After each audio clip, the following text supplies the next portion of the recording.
So, hi everyone, I'm Yubi Ventura. I'm a product manager and trainer at Connect Our Kids. I am here today with Allison Maxon, a child welfare celebrity. So, Allison is the executive director of the National Center on Adoption and Permanency, 30 years in the child welfare sphere. She's a clinician, an educator, an author specializing in developmental trauma and attachment. And if that is not impressive enough, Allison is also the co-founder of Unbelievably Resilient. It's a nonprofit that provides a platform for those with lived experience in the foster care system to share their stories. Connect Our Kids is honored to partner with Unbelievably Resilient on several projects. So, Allison, thank you so much for joining us today. I'm happy to be here, Yubi. Thanks for having me. Awesome. So let's jump right in. So the Family First Act, which was passed in 2018, the Connect Our Kids technology platform is a direct response to that legislation.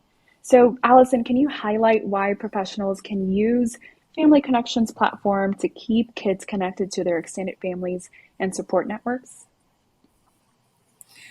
Uh, yes, Yubi, I'm happy to talk about that.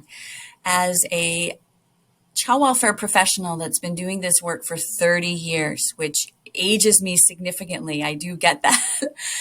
I'm still frustrated every single day, and I literally mean every day, by the lack of progress that we've made in child welfare, that we're still doing some of the same things we've been doing for the 30 years I've been inside child welfare.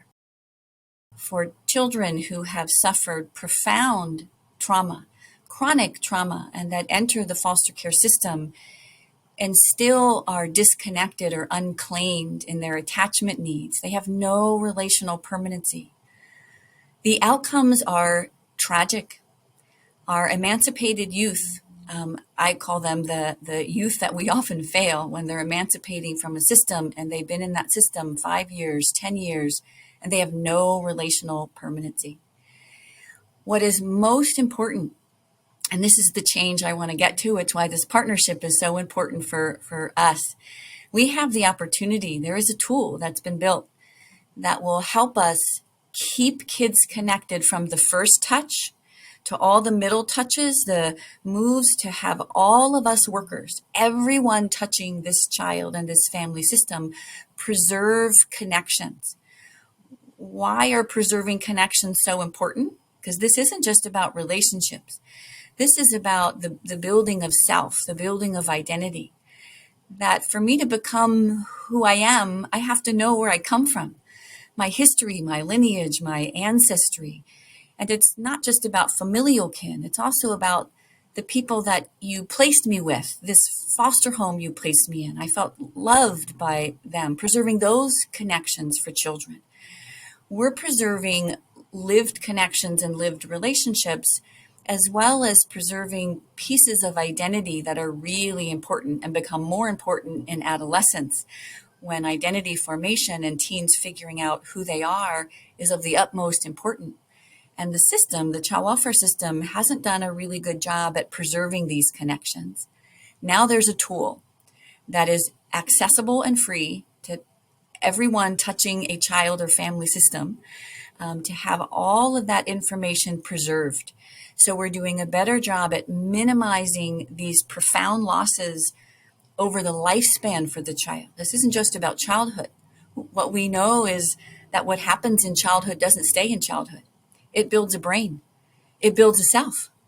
So it's our job, and it's why I'm so passionate about this across all of our systems of care, that we work harder, because those of us that are social workers, whether on the front lines or doing family preservation or doing post-permanency work or training our resource parents, we have the ability to preserve those connections and relationships, the history, the story, the lineage, that really will help minimize developmental trauma over the lifespan for each child and family system that we're touching. Yes, So I hope that really important helps. work. And you've probably heard my Absolutely. passion about why I'm so excited about this. Yes, I love it. I love it.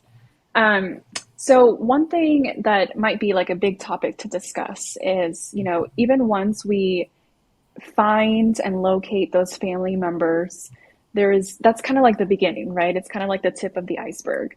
So there's still a lot of work left to do to connect and keep those extended family members engaged. So how can we best pull in kin to play an active role in building that support network and those connections for children in foster care? Yeah. And Yubi, that for me, that's the most important question. And it's like the $1 million question. The child welfare system is, again, like a big system. I want you to, in your mind, kind of see the Titanic, and it's a system that's already been built. Our kin families, we've not built the system, built the Titanic for our kin families. We've not been kin friendly. We haven't been kin first in all of our practices. Social workers kind of get that, like, oh, how do we shift our kin families, our extended families and our kin relatives, who, by the way, are complex family systems who've experienced intergenerational trauma, don't trust the system. They don't trust the Titanic. And we speak a very different language. So we have to lean in and change our practices to make sure that we first acknowledge they're not going to trust us. They're not going to be, quote, easy to engage. Some of the terminology that we use, I struggle with as well. Like, oh, they were resistant, or they didn't call back, or they didn't return my phone call. Like, yeah, would you, if you were a kin family system, kind of trust this big Titanic where you might get 10 social workers, and, we have judges, and we have timelines, and these are historical family systems that come from intergenerational trauma. They've experienced oppression and racism, and they're not coming in to trust our system. We have to meet them where they are if we're going to develop a kin first system in our practices. So we're going to have to lean into some of the complexities around where they are and meet them there. It's the system, or the Titanic, quote unquote, that needs to change and adapt to the needs of these complex family systems. Some good stuff. So, Allison, there are more than 400,000 children in the American foster care system. 20,000 youth age out every year without meaningful support or connections. What can child welfare professionals begin doing right now to reduce the number of youth aging out of foster care? So, Yumi, this is the kind of the thing that keeps me up at night, right? Whenever you ask a leader, like, what keeps you up at night? What keeps you as passionate as you are about getting to the change that's needed in the system? I have folks view the foster care system like a stream. And the problem you just presented, Yubi, is in this moment, in this stream, we have 20,000 youth that are emancipating from our system with no relational permanency. None of us would do well at 18 with no relational permanency, no safety net, no permanent connections, feeling deeply loved in meaningful relationships where, who do I call at midnight when I'm in a dark place? If I have no trust and we haven't created relational permanency, I want to look at us as needing to change the system. So in the moment in this stream, we can use a platform like Connect Our Kids to go back and find the connections we missed, that we didn't work hard enough to keep a child connected when they were 5 or when they were 8 or when they were 12, because maybe a child had 14 placements, 15 placements.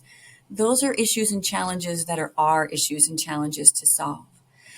I want us to also be thinking about going upstream. So when you see that stream go upstream, there might be workers listening to this right now that have a 5-year-old on their caseload or an 8-year-old on their caseload that still has no relational permanency.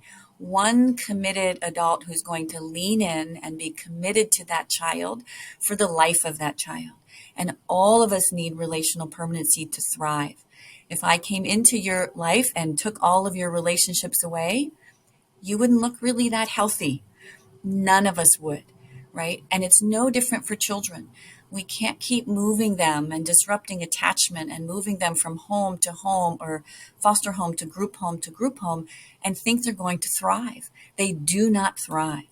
Attachment is a primal need, and we all have deep needs for relational permanency and attachment. And our children in the system are no different. They have deep needs, and I think we often focus on, quote, kind of sometimes just safety and miss the eyes on the prize, which is relational permanency. And we have a tool that goes upstream, midstream, downstream that can meet the needs of the child and the social worker wherever they are in that case, to work harder to preserve connections and keep kids connected at every level, to preserve their history, lineage, relationships, etc. Yeah, absolutely. And I just also want to highlight that you founded Unbelievably Resilient to give youth and young adults with experience in the foster care system a way to share their personal stories. So, why is it important that these young people have a chance to share their stories? UB, thanks for highlighting that. For me, I I want our UR team and the folks that grew up in child welfare, survived it, and then are now thriving, what we call our trauma to triumph folks. Their lived experience and lived wisdom needs to be everywhere. We can learn the most from them. So even with what you hear me kind of speaking to, I learn from them. And they're informing us in our process at every turn. Because when we hear the devastating impact of having 10 moves or 15 moves, and what they most needed, which is what you hear many of them say, relational permanency. I needed one deeply committed, caring adult who was going to hold on and hold on tight. So preserving those connections, and sometimes once the child maybe has been in the system for a while, going back and looking back and doing a deep search to find what did we miss? Because we often have a child welfare system that could be underfunded, that is often in crisis, on the front lines of crisis itself. So we do miss things. So if we can work harder and listen to the voices of those with lived experience, we might do a better job at not repeating the same challenges that created so much suffering and pain for the children that emancipate from the system with way too many attachment disruptions. Each one of those disruptions creates more developmental trauma, creates more challenges internally for them to have to work through. Yeah, so you, I believe, have been an instrumental part for the Connections Matter Academy.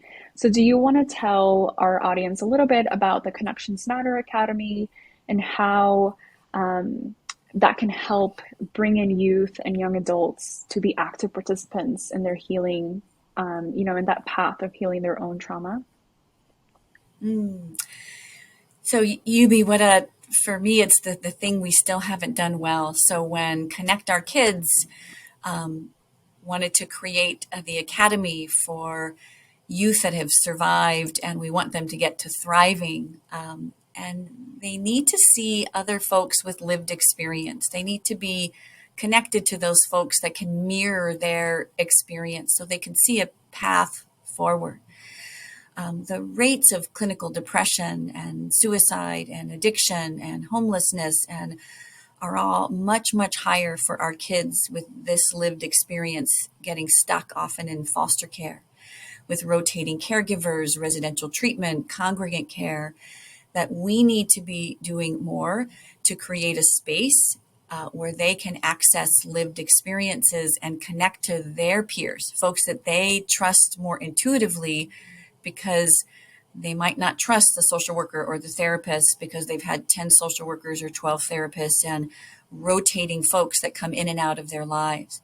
Being able to connect intuitively with folks that mirror your experience is something we haven't successfully done. Our hope is that this allows us to have a way for those individuals with lived experience to be able to access what they most need, right? Which is someone that is like me, that person with lived experience and expertise that I can feel more deeply connected to, and create a platform so I can learn to tell my story in a way that empowers me, right?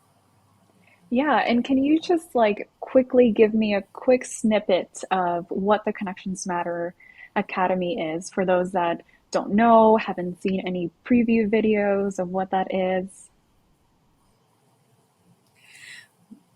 So the quick snippet, our UR team of professionals that for me, when you see me talk about them, I always have a big smile on my face because they're kind of rock stars in every way.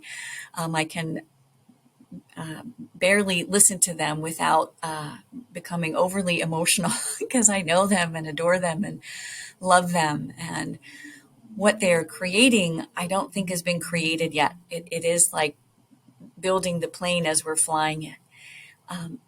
What's been done often in child welfare is we've co-opted the stories of these individuals with lived experience, and they're getting us out of their lane and creating this academy kind of for themselves, by themselves, for other individuals with lived experience, which is why I'm so passionate about what it is that they're doing. I can't do what they're doing. Other social workers can't do what they're doing. Other therapists can't do what they're doing unless you have lived experience.